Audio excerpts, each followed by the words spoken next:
Let's talk about the band. Not any band, the band.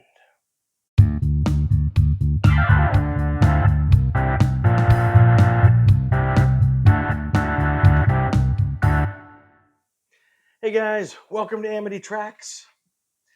Super excited about this week. We're going to talk about the band. Really, I need two episodes. We got today. What we're going to do is kind of go, rank their albums, go through their discography, talk about those studio albums. And then Thursday, what we can do is talk about live albums, which are really important with the band, compilations, some solo work, and all that kind of stuff. So, kind of a mini band week. All right. This is the best band piece of clothing I have. Wear this when I go camping and stuff. It just feels a little band. So I think we're gonna have this on for keep the mood a little bit. The band. I don't know if there's any other band that has so much kind of myth attached to it. Myth associated with it.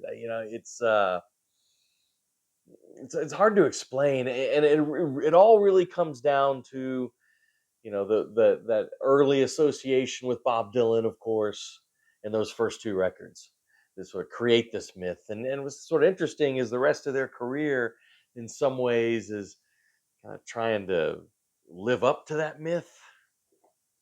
It's interesting. It's interesting. So, just a phenomenal group of musicians. I think one of the most sort of American Americana groups, which is interesting because four of them were Canadian, right? One of them was actually American. So we'll start with the American, Levon Helm on drums and vocals primarily. Not like pretty much all of these guys are multi instrumentalists. Levon could play a great mandolin too, but I'll give you their primary instruments, so vocals and drums with Levon Helm from Arkansas.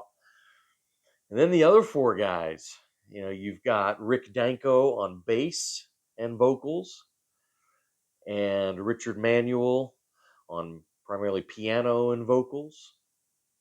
And then you have Garth Hudson, who primarily organ, but he played some saxophones. I mean, he played a lot of different things. He filled out a lot of that sound. He was kind of the secret sauce, right?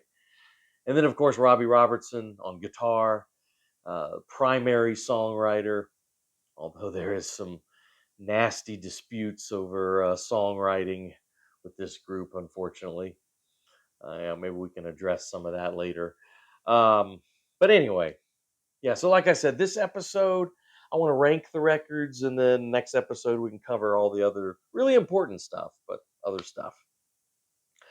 Here's what's not included. Okay. I am not going to rank and discuss the three semi reunion albums from the 1990s. I think with this group, almost more than any other group, it, it wasn't them without those five original members. And by the 90s, of course, Richard Manuel was deceased. He had really sad, had committed suicide in the I forget what year it was. Editor can put it up there. It was in the 80s. After a show, I think it was in Florida, when the band without Robbie Robertson was kind of playing like casinos and smaller venues and stuff like that. He killed himself in his hotel bathroom after a show. Uh, and then Robbie Robertson was not involved with them in the 90s either. He was involved in his solo career, and he and Levon Helm were not on good terms. So it's just those '90s albums. If you want to rank them, I'd put them at the bottom. But there's editor can show you pictures real quick. There's Jericho. Then there was High on the Hog. Then there was Jubilation. Mostly covers, enjoyable listens, but not essential. One song to me really stands out. They do an amazing, and I believe it was on Jericho. They do an amazing cover of Bruce Springsteen's Atlantic City. Just incredible. Um, that's I'll tell you what, a good one stop is this is called the Best of the Band Volume 2, and it just covers those 90s albums, and Atlantic City's on there. So, if you want a good one stop, there you go. All right. So, let's get into it. Let's get into it. Oh, I'm also not ranking the basement tapes. I view that as more of a Bob Dylan thing. Um, Recorded 67, 68, not released till 75. There is some band stuff on there, but I'm not including. There they are. But I'm not including the basement tapes. Okay. So with that, we have 7 records. Coming in at number 7, I have their covers album, Moondog Matinee. Now, this was 1973, and I guess, yeah, maybe one of the first times a band did this. And I think in 1973 it meant the same as what it means now when you have all these artists doing cover albums. They're kind of running low on ideas, and it's a stopgap. It buys some time, and I think it was doing that here. I think they had sort of reached kind of a creative lull, and they decided. I mean, they're having fun. A lot of these covers albums you hear are fun, but not essential. And a lot of these tunes are, kind of classic. Say classic, like 50s rock and roll tunes, and some kind of soul tunes that, of course, they played, cutting their teeth, in those Canadian clubs way back when, and they're fun. I like Mystery Train on here. Third Man Theme is pretty cool. Kind of a creepy instrumental is cool. I mean, the rest is, I mean, always well played. These guys are amazing musicians always, but the least essential. Coming in at number 6 is a record that is often just forgotten, or kind of the forgotten, stepchild or whatever. Um, I really like it though. That's 1977's Islands. Now the story with Islands is they owed Capitol one more record, and they had just done the whole Last Waltz show, and they want to put out that record, but they want to put that record out on Warner Brothers because Warner Brothers produced the movie, and with the association with Martin Scorsese and everything. I'm going to talk about the Last Waltz in the next video, but so they basically owed Capitol one more record, so they tossed this together real quick. This was leftovers, kind of half finished stuff that they just went in the studio and finished up real quick. Maybe a couple newer tunes too, but yeah, it's just sort of a hodgepodge, odds and sods, kind of an epitaph. That being said, just take it on its own more modest terms. I think it's a real enjoyable listen. I mean, I really like it. I like Islands, the instrumental title track is cool. Knockin' Lost John's got a great groove on it. Of course, there's the famous cover of Georgia on My Mind that was used. I think Jimmy Carter's presidential campaign used that, right? Yeah, I mean, Christmas Must Be Tonight. Actually, one of my favorite Christmas tunes. It's a beautiful song. There's good stuff on here. There's good stuff on here. I don't think it deserves its tossed off reputation, even if it actually was kind of tossed off, as it was put together. All right, coming in at number 5, going back to 1971 with another one that's sort of forgotten, kind of gets lost in the mix. Cahoots. Cahoots. Some minor charms, I think, on Cahoots. Well, actually, Life is a Carnival is great. It's got all those kind of New Orleans horns. It's got a great groove to it. I this song here is showing up on some of the greatest hits collections. But when I paint my masterpiece, Bob Dylan song, I've never liked that one. I don't think Levon Helm's twang really fits the lyrics like at all. It always bothers me. Um, oh, where do we go from here is nice. Smoke signals, kind of a minor, cool one. 4% pantomime is an interesting song. Not a real substantial song, but it's cool because Van Morrison is on it. And you're talking Van Morrison, 1971. It's kind of primo Van Morrison, and it's a cool sort of duet going back and forth between Richard Manuel and Van Morrison. So that's pretty cool.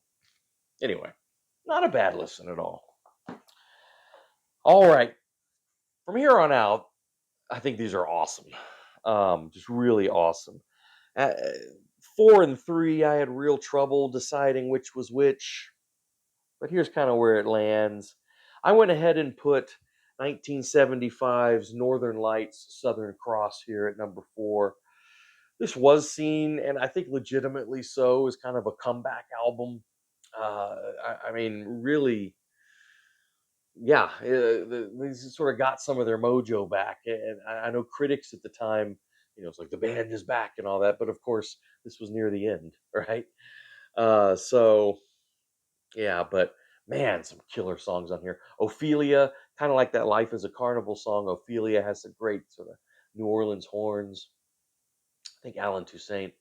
Uh, I know he arranged the horns on "Life is a Carnival," maybe on this one too. I'm not sure. It makes no difference. Oh my God, the that is one of the most just heartbreaking, beautiful vocals ever from anybody, sung by Rick Danko. I think it's one of Rick Danko's finest moments. Oh man, that is gorgeous. And Robbie Robertson's guitar playing is beautiful on that too. I love Acadian Driftwood, sorry, Acadian Driftwood. Um, One of those great story songs, one of those great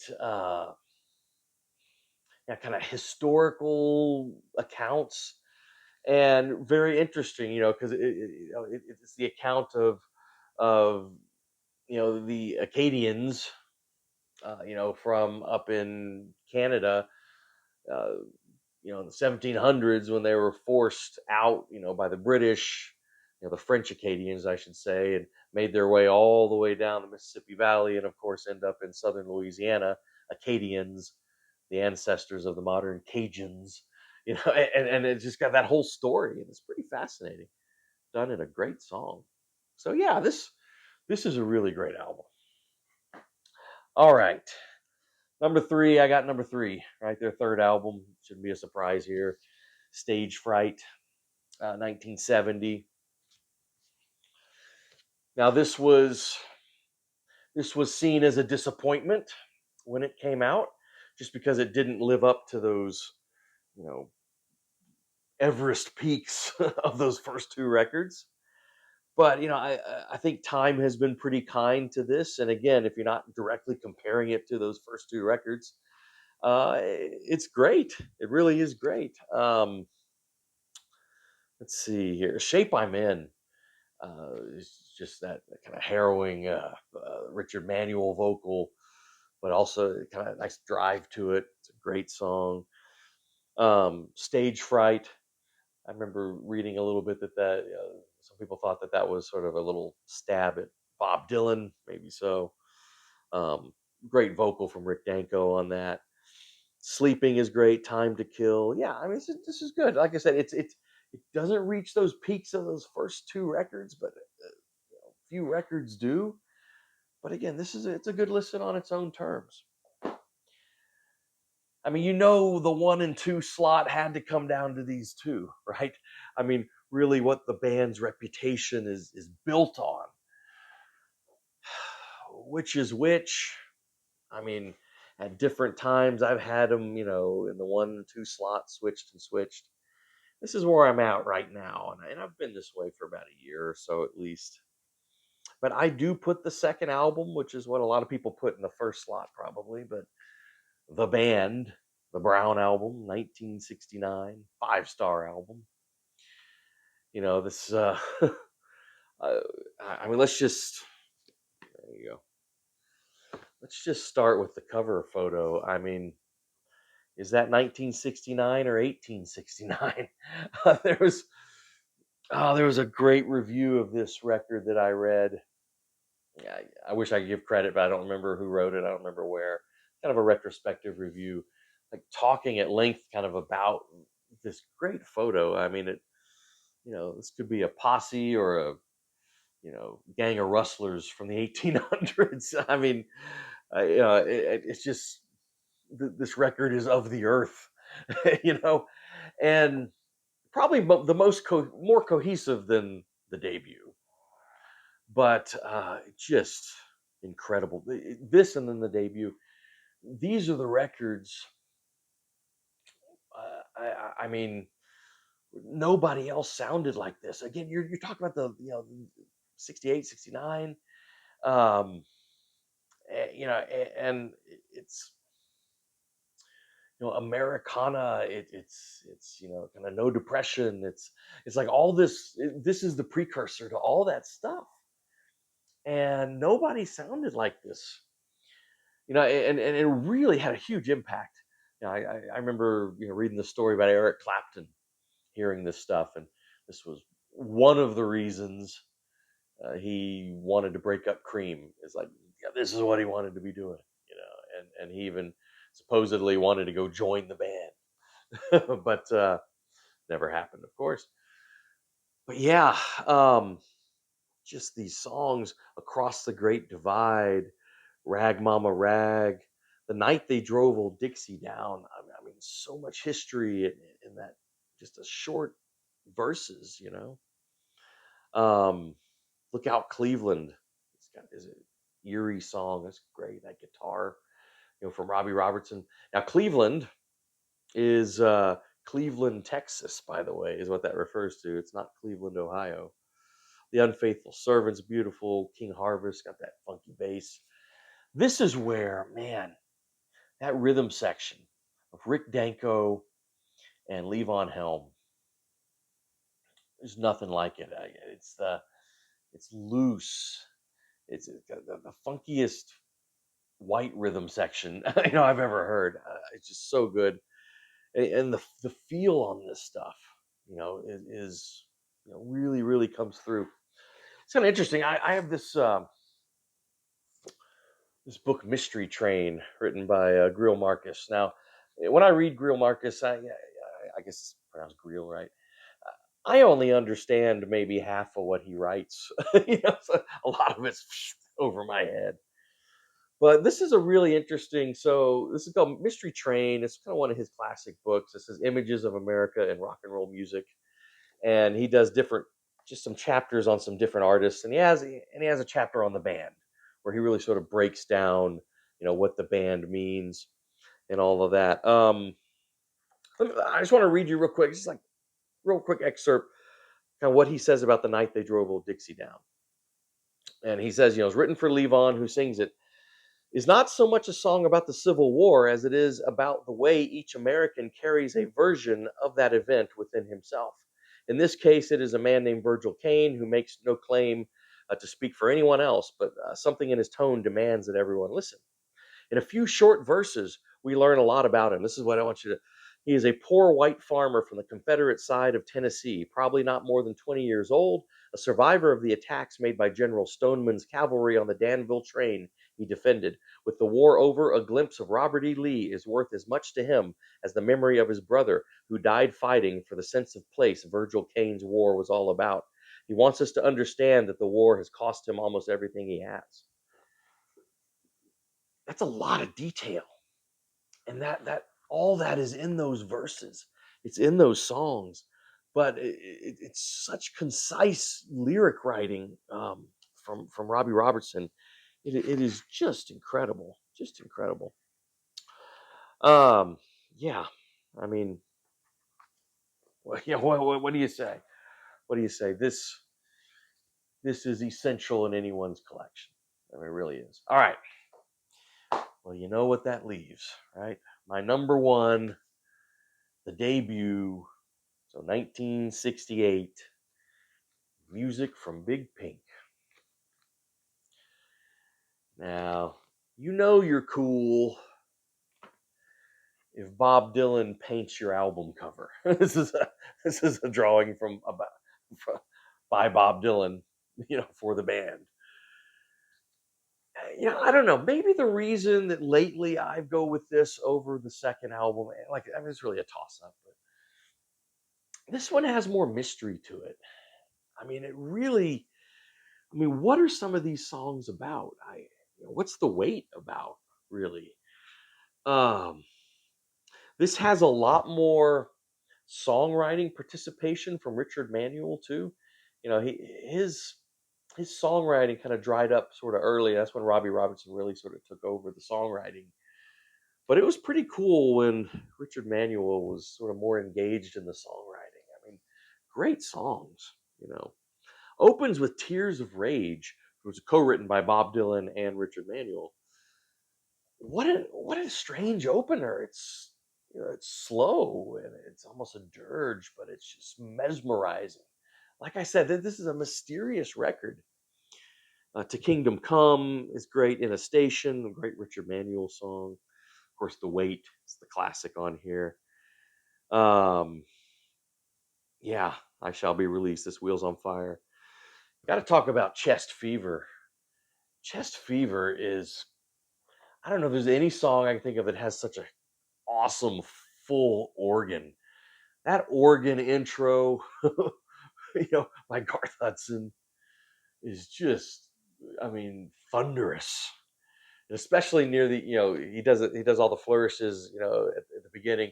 Then when he goes way down low and starts playing, like what becomes kind of the, sort of acts as the bass line, and then the drums come in, and you have those like overlapping vocals where they're not really in sync. It's just crazy. It's such a weird, awesome song. But yeah, music from Big Pink.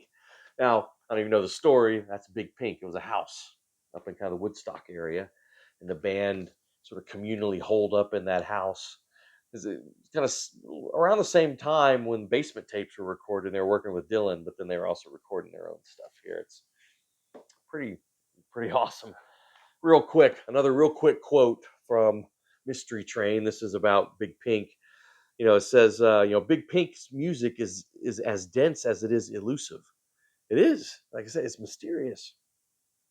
All those people are in it, and anyone listening will turn up dozens more. The richness of Big Pink is in the band's ability to contain endless combinations of American popular music without imitating any of them. That's so right. I mean, you have hints of blues and country and folk and R&B and rock and roll, of course, like all of these, but it's none of them. I mean, it's music from the soil. It's hard to explain. The band don't refer to their sources any more than we refer to George Washington when we vote, but the connection is there. That's so true. That's so true. Anyway, so my number one band album would be Music from Big Pink. All right, guys. Thus endeth part one of the band.